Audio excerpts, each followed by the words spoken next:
안녕하세요. 이웃집 이야기를 들려주는 인생고개입니다. 돈 벌어서 어디에 사용하시겠습니까? 라고 부모님들에게 물어봤거든요. 1순위가 자식에게 물려주기 위해 돈을 벌고 모은다는 부모들이 대부분이었습니다. 아무리 열심히 모은 피 같은 내 돈이지만 자식에게 줄 때는 세금이 있다는 것 알고 계시죠? 바로 증여세인데요. 특히 결혼하는 자식들 집 마련할 때 부모님들은 내 돈 내 자식에게 주겠다는데 왜 세금을 내야 되는지 모르겠다고 분통 터진다고 말을 합니다.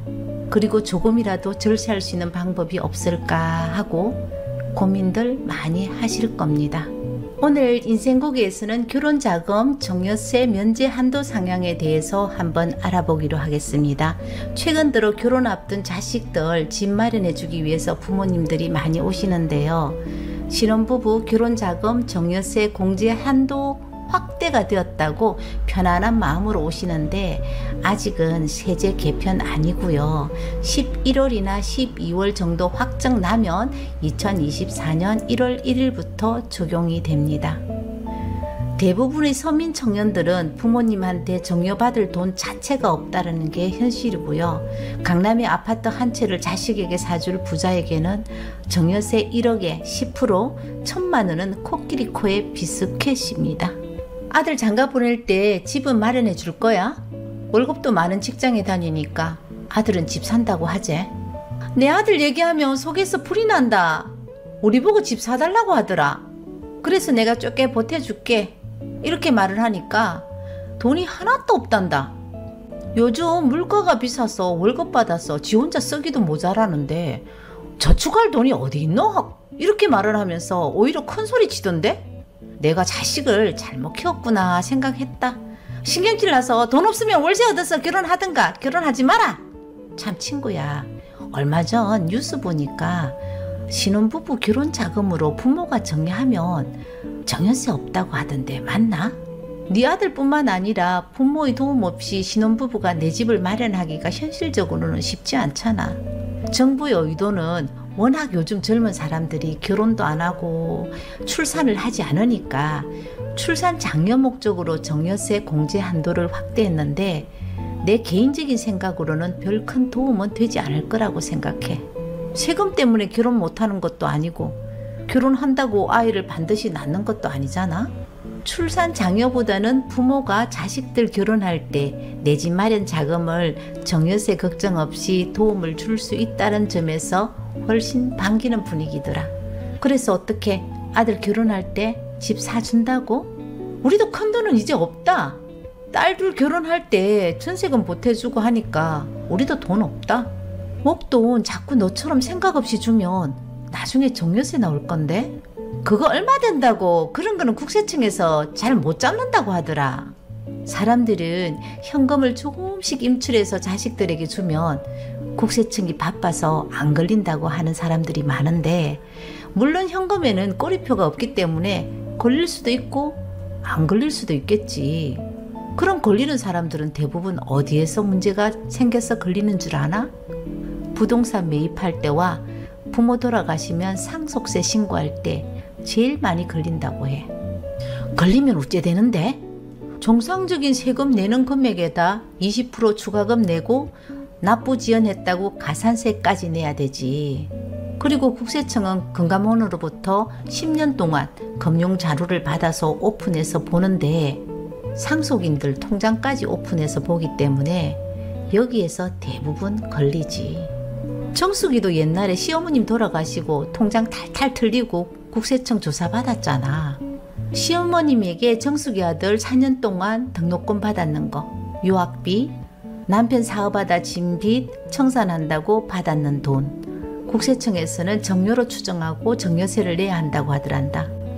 증여는 배우자끼리는 10년 동안 6억을 공제하고 부모 자식 간에는 성인 자녀는 10년 동안 5천만 원을 공제하고 미성년 자식들은 10년 동안 2천만 원 이 범위 안에서 증여를 하면 증여세가 없는데 돈 있다고 무턱대고 주다 보니까 증여세를 내야 하는 일이 발생한다는 말이지. 다행히도 시어머님이 워낙 자식에게도 돈 거래를 확실하게 하는 사람이라서 정숙이는 기억도 나지 않는데 그 당시 차용증을 받아서 두었더란다. 옛날에 여성동과 월간지에서 주는 가계부 있잖아. 그것이 19개. 19년 동안의 가계부를 보관하고 있더란다, 시어머니가. 대단한 어르신이었지. 가계부에다 차용증을 풀칠러 딱 붙여놓고 매달 들어왔던 이자 그리고 조금씩 갚았던 원금 내용을 빠짐없이 기록이 되어 있어서 그것으로 소명하고 정여세는 납부하지 않았다고 들었다. 정여세 하나도 안 내고 자식들에게 돈 줄 수 있는 방법은 없나? 정여세는 10년 안에 합산해서 내는 세금이니까 10년마다 종료하면 세금 안 내도 되지. 내 생각은 정여세는 최소 세율이 10%를 내는 것이기 때문에 나중에 상속세 내는 것보다는 유리할 것 같은데, 여기서 문제는 조금 있는 재산 정여세 무서워서 미리 자식에게 주면 부모 노후는 누가 책임질까? 자식들 돈 받을 때와 받고 난 후가 다르다는 말을 너무 많이 들어서 걱정은 조금은 되거든. 그리고 현금 정려를 할 때 정여세를 절세할 수 있는 방법도 있다. 정여세는 받는 사람이 얼마를 받았는지에 따라서 세금이 적용되기 때문에 정려받는 사람을 분산해서 정려받으면 되지. 아들에게만 주지 말고 며느리도 주고 손자도 주고 손녀도 주고 이렇게 공제 한도 범위에서 주면 세금을 아낄 수 있는데, 우리나라 부모님들 며느리에게 주는 거 안 좋아하더라. 내가 알고 있는 사람 중에 현금 부자가 있었거든. 하루는 며느리와 통화를 하면서 소리를 막 지르면서 성질을 내는 거야. 나중에 내가 물어봤다. 요즘 시어머니가 며느리 눈치 보는 세상인데 그렇게 소리 질러도 되냐고 했더니 돈이 좋기도 하고 무섭기는 하더라. 며느리에게 시어머니 체크카드를 주고 아들 월급은 절대 쓰지 말고 무조건 이 카드로 생활비로 쓰라고 했단다. 편법으로 정리하기 위해서 아들하고 약속을 한 거지. 아들하고 며느리는 다르잖아. 카드 사용할 때마다 시어머님 휴대폰에 알림이 오는 것을 며느리가 알고 한꺼번에 돈을 인출해서 생활비를 마음 편하게 사용하다 벼락을 맞은 거지. 인생고객 여러분, 공짜 돈이라 벼락 맞으면서도 받아야 하나요? 여러분은 어떻게 생각하세요? 그럼 자식에게 현금 빌려줘도 정여세 낼 수도 있단 말이가. 국세청은 부모 자식 간 현금 거래는 일단은 정여로 추정하고 시작하기 때문에 빌려준 돈인지 그냥 준 돈인지는 우리가 소명해야지. 그래서 차용증이 필요하잖아. 차용증은 정확하게 작성하고 그냥 들고만 있으면 별 소용없거든. 차용증이 언제 작성했는지 알 수 없기 때문에 차용증을 공정 받아 두어야 돼. 그런데 공정할 때 비용이 좀 들어간다. 이 돈 또 아깝다고 생각하는 사람들은 우체국에 가서 내용 증명을 보내는 방법과 동사무소에 임대차 계약 확정일자 받듯이 확정일자 받아도 된다고 하더라. 그리고 매월 이자하고 원금을 분할 상환하는 것이 가장 중요하다고 해. 근데 일하다 보면 부모들이 자식들에게 주는 돈이 대충 얼마 정도 되는데, 부모에게 전혀 도움받지 않고 스스로 저축해서 대출받아서 하는 사람부터 시작해서 우리가 정말 놀랄 정도의 금액까지 지원받는 자식도 있다. 보통은 내가 경험한 경우에는 1억에서 3억 미만을 지원받는 자식들이 제일 많거든. 소도 비빌 언덕이 있어야 되는데 부모가 가난한 자식들은 정여세 한도가 무슨 소용 있겠어? 직장 생활에서 오히려 부모 생활비 줘야 하는 자식들도 얼마나 많은데. 그럼 우리 아들 지금 결혼하면 공제 혜택 못 보나? 2024년 1월 1일 이후에 정리한 것부터 적용하기 때문에 지금은 안 되지. 그럼 올해 결혼해서 집을 사야 되는 사람은 혜택을 못 보는 거네? 약간의 편법이기는 하지만 지금 공제받을 수 있는 금액 5천만 원은 정여 신고하고 1억에 대해서는 차용증으로 활용하면 되겠지.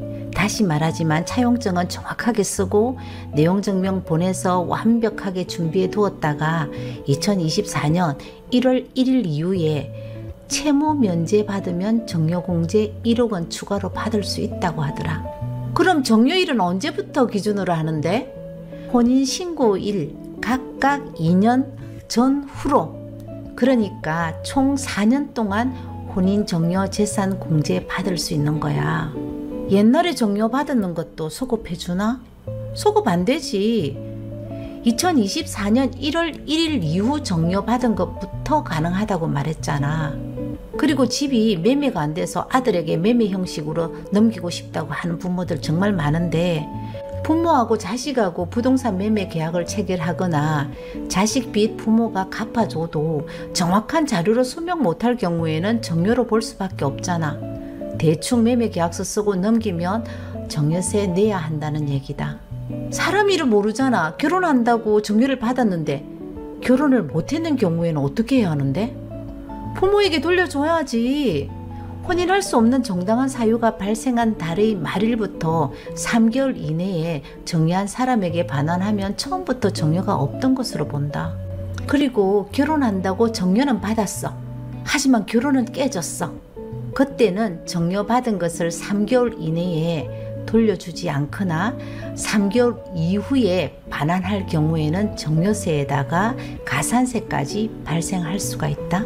그럼 혼인신고일 전으로 2년이니까 결혼하기 전에 정려를 했을 경우가 있잖아.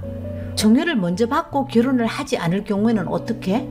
정려받은 날부터 2년이 되는 날에 속하는 달의 말일부터 3개월이 되는 날까지 수정신고를 해야 되지. 또 결혼은 했는데 혼인 무효가 된 경우도 있잖아. 혼인 무효 확정 판결일이 속하는 달의 말일부터 3개월이 되는 날까지 역시 수정신고 해야 된다. 신고 안 한다면 정려세에 가산세가 발생하겠지. 또 궁금한 것, 재혼이나 사실혼도 해당 사항 있나? 사실혼은 포함되지 않는다. 혼인신고일 기준으로 모든 명확한 증거가 필요하기 때문에 사실혼은 포함되지 않는다. 재혼은 현재로는 언급이 없는데 앞으로는 추가적으로 지켜봐야 될 것 같지 않나? 난 개인적으로 재혼도 포함시켜줘야 된다고 생각을 하거든. 요즘은 이혼하는 사람도 많고 재혼하는 사람도 상당히 많기 때문에 가능성은 있지 않을까? 혼인율도 높이고 출생률을 높아지게 하는 게 이 법의 취지이기 때문에 재혼은 포함돼야 된다고 봐. 이번 정려세 공제 목적이 혼수자금 지원해 주는 데 있다고 했잖아. 정려받은 현금을 실제로 혼수에 쏟는지 안 쏟는지 어떻게 확인하는데? 검증은 사실상 불가능하지 않을까? 어디에 사용하는지는 묻지 않으니까 그 부분은 염려를 하지 않아도 될 것 같더라. 그만 좀 물어. 난 공인중개사지 세무사는 아니야. 세금은 꼭 전문가에게, 세무사에게 상담을 받아야 된다. 알았지? 인생고객 여러분, 자식에게 도움을 줄 수 있는 경제적 여유를 가진 사람만 부모 아닙니다. 서민들은 자녀 결혼할 때 단돈 1,000만 원 보태기도 힘든 이웃이 정말 많거든요. 진짜 돈 있는 사람들은 정려세 무서워서 자식 결혼 자금 못 주지는 않을 겁니다. 각양각색의 기발한 방법을 동원해서 자식들에게 조금이라도 더 주기 위해서 오늘도 우리 부모님들은 돈을 아끼고 하고 싶은 것을 포기하면서 살아갑니다. 우리는 앞으로 100세 아니 120세를 살 수 있는 시대에 살고 있습니다. 자식에게 도움을 주는 것도 물론 좋지만 일할 수 없는 우리 노후 준비는 꼭 하시고 난 다음에 자식을 생각해야 합니다. 완벽한 노후 준비는 없습니다. 최고의 노후 준비는 못하더라도 최악의 노후가 되지 않도록 해야 되지 않겠습니까? 오늘 인생고개 여기에서 마치겠습니다. 오늘 영상 마음에 드셨다면 구독,